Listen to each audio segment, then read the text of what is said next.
základná téza, ktorá sa týka uplatňovania spravodlivosti, by sa mala začať historicky. Právo je prostriedok pokojného riešenia sporov. Je to teda prostriedok nahradenia násilia v spoločnosti pokojnou cestou. Tento prostriedok civilizačnej zmeny sa inštitucionálne zabezpečuje súdmi. Druhá téza. Súdom je orgán, ktorý je objektívny a nestranný. Pokiaľ súd nie je objektívny a nestranný, nie je to skutočný súd, je to predstieraný orgán, ktorý vyvoláva zdanie niečoho, čo nie je.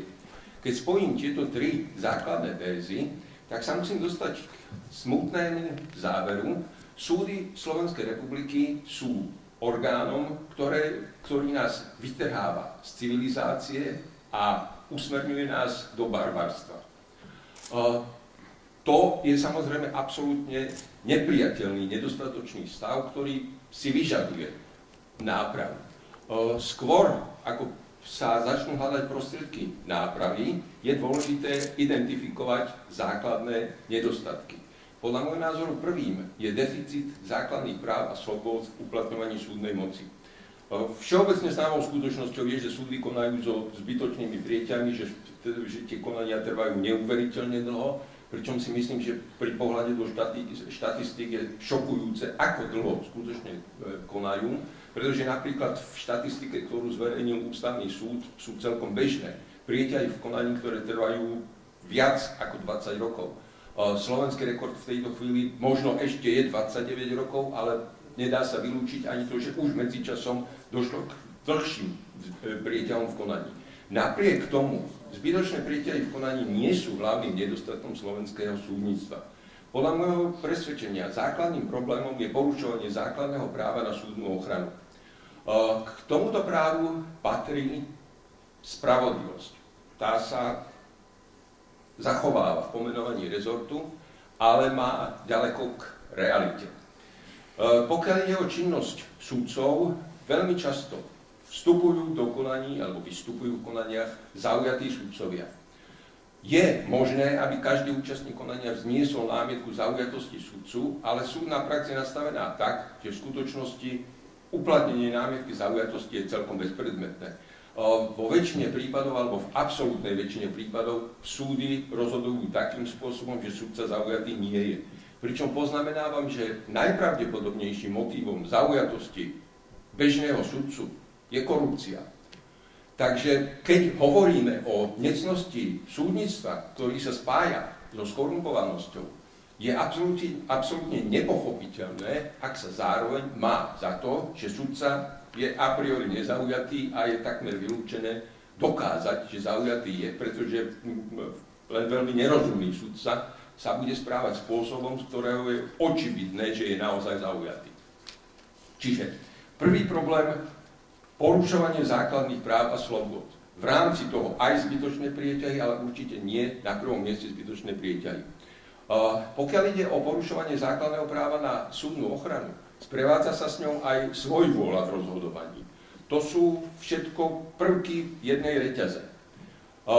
Podľa môjho názoru krokom k odstraňovaniu tohto úkazu, ktorý by určite nemohol byť krátky, je zavedenie nepredstieranej disciplinárnej zodpovednosti sudcov. V roku 2001 bola menená Ústava Slovenskej republiky tým, že sa vytvorila Súdna rada Slovenskej republiky ako orgán, ktorý mal chrániť súdy pred zasahovaním výkonnej moci, ale zároveň slúži na uplatňovanie zodpovednosti. V zápätí s radou sudcov zazneli pripomienky o tom, že kvôli ich nezávislosti nemôže rozhodovať o disciplinárnej zodpovednosti súdna rada, ale musia o tom rozhodovať disciplinárne senáty. Sme v tejto chvíli jediný štát v Európe, ktorý má súdnu radu, ale súdnu radu, ktorá nemôže rozhodovať o disciplinárnej zodpovednosti. To je teda vlastne prvý krok disciplinárnej zodpovednosti, vrátiť súdnej rade to miesto v systéme súdnej moci, aké podľa zriadenia mala mať. Napokon, na inom brehu, sú veci, ktoré sa týkajú organizácie súdnictva. Je to predovšetkým o tom, že máme množstvo najrôznejších opravných prostriedkov, ktoré slúžia na jedno jediné, na oddiaľovanie právoplatného rozhodnutia. Európsky súd pre ľudské práva v júni tohto roku napríklad rozhodol, že mimoriadne dovolanie v právnom poriadku Slovenskej republiky je prostriedok, ktorý je nezlučiteľný s právom na spravodlivý proces. Okrem prvkov súdneho konania je to aj o personálnom vybavení súdov. Súdy fungujú na kariérnom princípe, proste súdca nižšieho stupňa pokračuje na súd vyššieho stupňa. To je nefunkčný systém, ktorý bráni vstupu kvalifikovanejších odborníkov, ako sú sudcovia okresného súdu, do súdnictva. Názorný príklad, profesor Plank, ktorý sa stal prvým predsedom Najvyššieho súdu Slovenskej republiky po novembri 89. Dneska by na Najvyšší súd nemohol prísť, pretože by musel začínať na okresnom súde. Je to jednoducho nezmyselne organizovaný systém, v ktorom na dôvažok stredný článok, teda krajské súdy, funguje absolútne neefektívne. Krajské súdy u nás dneska v odvolacom konaní zrušia rozhodnutie prvého stupňa s veľmi všeobecnou inštrukciou na vybavenie veci znovu na prvom stupni. Proste je tu možný opakovaný mnohonásobný ping-pong okres-kraj, okres-kraj. Na druhej strane máme Najvyšší súd, kde je 90 sudcov, čo je podľa všetkého svetový rekord. Napríklad Spojené štáty, ktoré majú cirka 4 miliardy obyvateľov, majú 9 sudcov Najvyššieho súdu. Slovensko s 5 miliónmi obyvateľov má 90 sudcov. Teda na druhom a najvyššom článku fungovania súdnej moci máme na jednom mieste iracionálne veľa ľudí, na nižšom stupni zase máme činnosť, ktorá je v podstate nadbytočná. To teda predpokladá presunúť sudcov Najvyššieho súdu, alebo časť sudcov Najvyššieho súdu na krajský súd, na krajské súdy. Všetky veci, o ktorých sa zmieňujem, predpokladajú v niektorých prípadoch zmenu ústavy, keďže stav súdnictva je podľa môjho názoru dôsledkom aj vôle politikov, ktorým proste vyhovuje, že za istých okolností je súdnictvo neefektívne v ich prospech. Myslím si, že prostriedkom na reorganizáciu súdnictva je referendum. Ďakujem za pozornosť.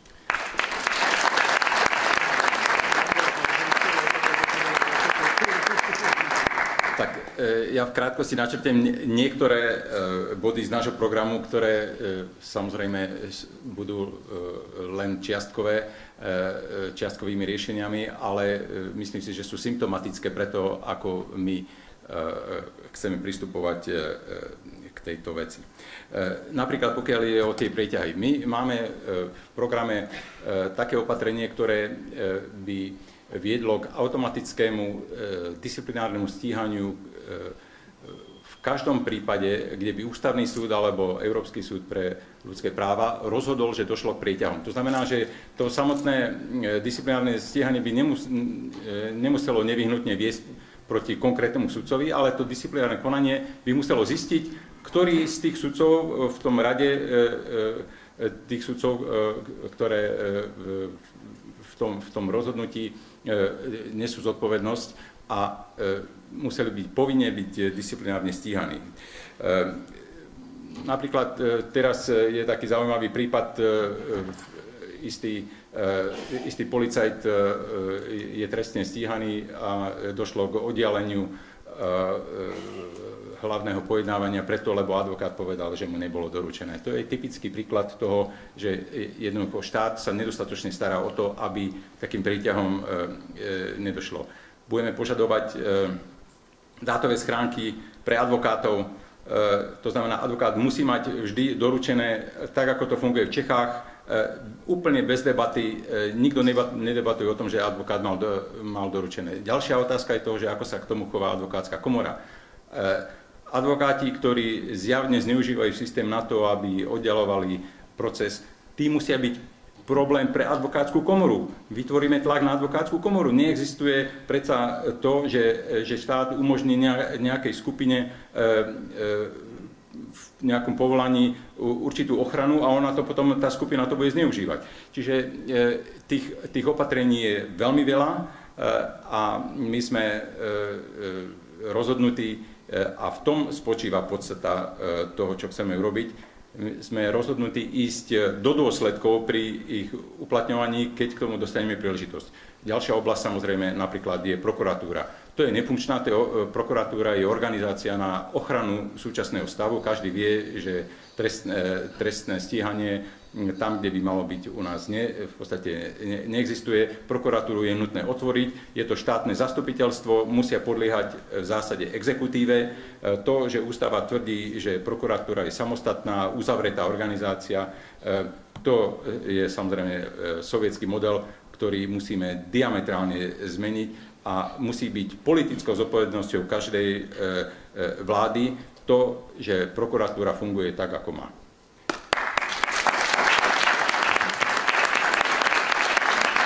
Ďakujem veľmi pekne.